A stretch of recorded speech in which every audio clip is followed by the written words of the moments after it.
Ladies and gentlemen, mentors, mentees, colleagues, invited guests, good morning and welcome to the conclusion of the HSE Mentorship Programme. In September last year, we started the journey knowing that mentorship is it's a tried and trusted model that works to support knowledge, skills and competence. And we knew from your feedback from people all over the country that people were feeling overwhelmed by the changes brought by the Act and had said, look, we need a space that we can safely just work through these complex issues. So that's where the idea for the mentorship programme came about. So with that, 44 brave mentors, most of whom are in the room, and 510 mentees stepped into the ADM mentorship programme breach. And with from every CHO, from every hospital group, from some funded HSE funded agencies and from NGO organisations. In the road to 2015, a long road to 2015, there was we saw the really good influence of NGOs and DPOs, disabled persons organisations in particular, who urged government, and this went through several governments, to put into the Act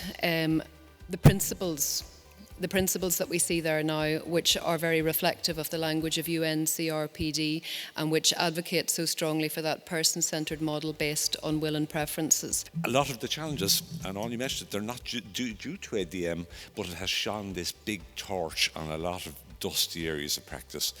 And that includes, we mentioned in here in jurisdiction, detention, liberty issues. We do need a new law, but it's absolutely correct that's taken enormously seriously, and it wasn't for way too long. Well, my experience with the mentorship programme has been, really, really brilliant experience. I think even from the very start, it was so well organised and ran with mentor support from experienced, qualified mentors. It just gave us a good start, and it got a lot of experienced people around the table with a lot of different backgrounds, different experience, and all learned from each other very well throughout the programme.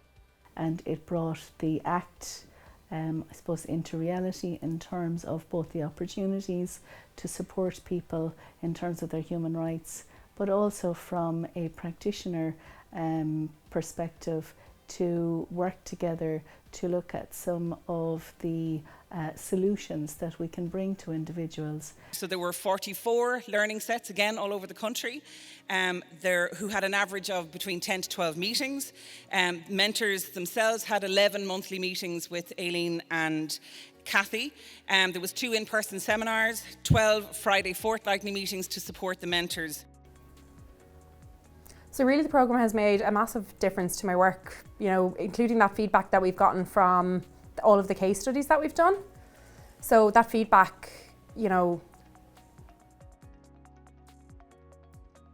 I've been able to pass that information on to my colleagues, and then that's really useful feedback then that we can develop and improve, the service users' quality of life.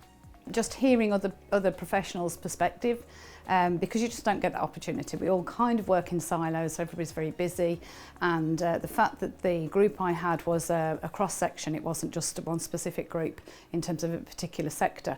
So the benefit for me was hearing different perspectives from different settings, from different sectors, from across the life cycle of people. So that was the gift to me particularly, yeah. The most rewarding aspect, without doubt, for me was the fact that people were helping each other with on-the-ground cases. So with on-the-ground practice, learning from other people's experience, and essentially just supporting decision-making for people. For me, I think it was the network building and the relationships. So as a group of mentees and a mentor for other mentees, we were able to connect with each other and meet in person, which then also helped harness better working relationships or foster better working relationships, will only build and support the implementation of ADM.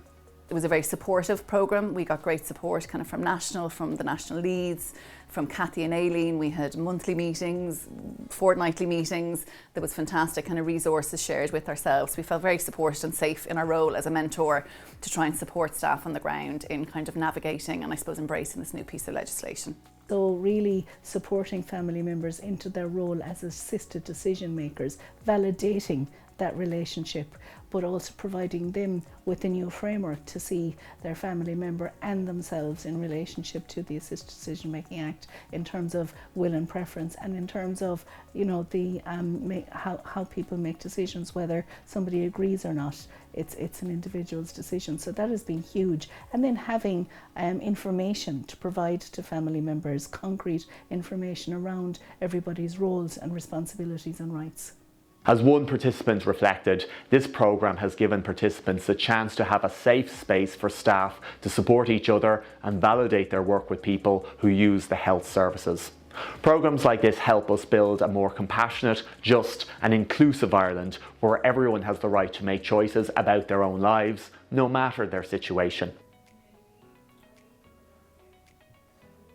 So the most rewarding thing that I've experienced from this programme is really, it's just learning. I've learned so much from, you know, the different perspectives of other people, you know, from the other staff within other jobs and other workplaces. And I've really learned a lot, you know, from those different perspectives. So it's really interesting, and I think it's really helped me develop myself within my own work, you know, that I can actually become a little bit more confident as well. The expertise that we were able to get as a group and harness as a group and bring it back to frontline practice, so we could then look to support the implementation with the people that we work on the front line, because really that's the benefit, that's the payoff, and that it really helps support people with decision making, enhance their lives and improve their quality of life. It's because of this mentorship programme, and only through this mentorship programme, that we will continue to see an improvement and a growth in our confidence as a society, and for us in the health services public servants, in how we implement the intentions of that legislation as well as the prescription of that legislation. So in closing this first year, as I say, let us celebrate the great success of the programme. Let's reflect on what we've learned, and let's turn our focus then to year 2. And together I think we will continue to lead the way in promoting a society, and certainly a health service, where individuals have the capacity and the opportunity to shape their own future.